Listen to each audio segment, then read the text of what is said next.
ஏன்னா எம்ஜிஆர் அவர்கள் கட்சி ஆரம்பிச்சப்போ ஏன் அவர் ஜெயிச்சதுக்கு அப்புறம் கூட சட்டசபையில கூட ஏதோ ஒரு நடிகர் கட்சி வந்திருக்குதான், ஏதோ ஒரு புதிய கட்சி வந்திருக்குது, புரட்சி தலைவர்னு ஒருத்தர் வந்து இப்படியெல்லாம் கேலியும் கிண்டலுமா. அதனால யார் அரசியலுக்கு வந்தாலும் இப்படி கொந்தளிக்கிறது தான் அவங்களுடைய வேலையே. அப்படிதான் நாம் அரசியலுக்கு வந்ததுக்கு அப்புறம் கூட இந்த விஜய்க்கு என்ன அனுபவம் இருக்குது, எம்ஜிஆர் அவர்களுக்கு எவ்வளவு அனுபவம் இருக்குது தெரியுமா? 52லேருந்து 72 வரைக்கும் அந்த 20 இயர்ஸ் திமுகவில் இருந்த ஒரு அரசியல் அனுபவம் எவ்வளவு இருக்குது தெரியுமா? விஜய்க்கு என்ன பெரிய அனுபவம் இருக்குதுன்னு கேட்டா அதே வாய் தான் அன்னைக்கு எம்ஜிஆர் அவர்களை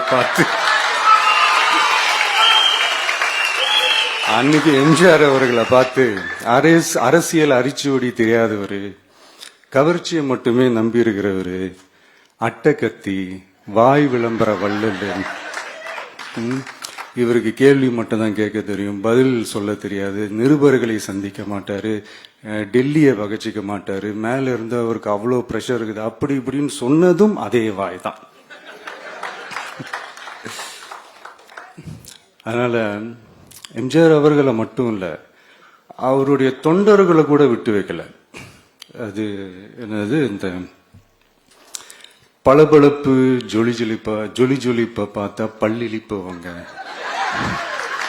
இப்படியெல்லாம் கிண்டலும் கேலியுமா, இது எல்லாம் மக்கள் ஒரு மாதிரி சைலண்டா வாட்ச் பண்ணிக்கிட்டு என்ன பண்ணாங்கன்றது உங்களுக்கே நல்லா தெரியும். அவரு ஜெயிச்சதுக்கு அப்புறம் இந்த அரசியல்ல பழந்துன்னு கொட்டை போட்ட அனுபவிச்சாலையும் இருப்பாங்கன்னு சொல்லுவாங்கல்ல, அவங்க எல்லாருக்குமே அந்த கோட்டைன்றது ஒரு பகல் கனவாவே மாறிடுச்சுன்னா பாத்தீங்க.